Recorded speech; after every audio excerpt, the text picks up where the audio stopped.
Hi everybody, Verna here. Thanks so much for joining and watching this video.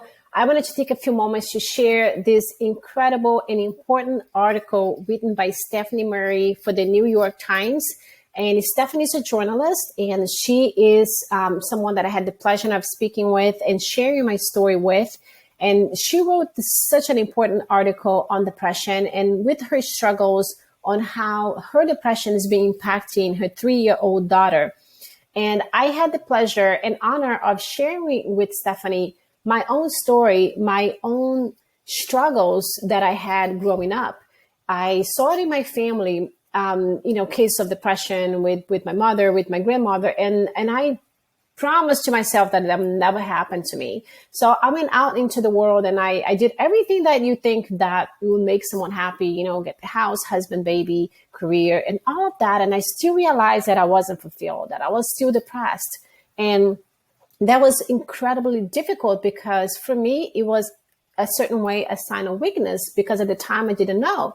It is not a sign of weakness and it can't affect so many people and people who are seeing on the outside as strong.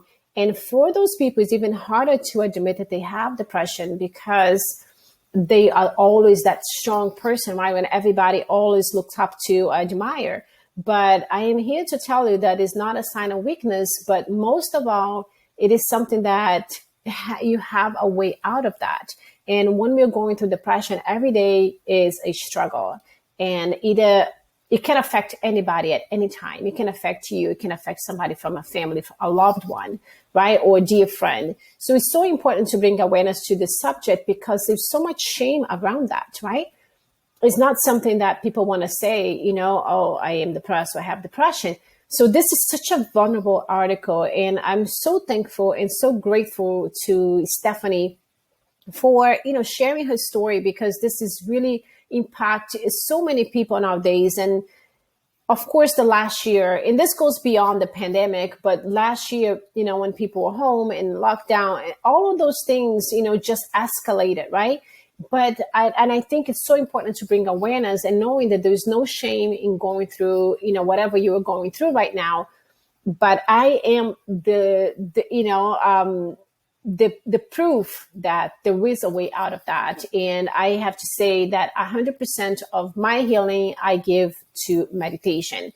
And when I was depressed, this has been a long time now, but it's been 12 years since I had any depression. And I went on for years being depressed. I saw first signs of depression when I was in my early 20s, and then in my 30s was when I really went down into a very deep depression. And this has been over 12 years that I have been 100% depression free. So I'd love for you to read this article, by Stephanie to the New York Times. And I just, you might see yourself into this, but knowing most of all that there is a way of healing. There is some there are some great tips here for you to start implementing. But I would say taking time for yourself, not pushing out of the way. That feeling, the more that you try to prevent it from happening, the more that you try to push it away, it's not going to go away on its own. You do need to take action. And I know it's very hard to take action when you're going through depression, but taking action and doing something that's going to be helpful to you today. So I hope this really helps you. And once again, I'm very honored to have been quoted on this article. I'm very thankful to Stephanie for, sharing. This is such a dear part of my mission, being able to share with the whole world about such an important topic. So I hope you find this article as helpful as I have, and share with your friends, share with everyone that you can, think that maybe benefit from it, or someone who may be struggling with depression right now.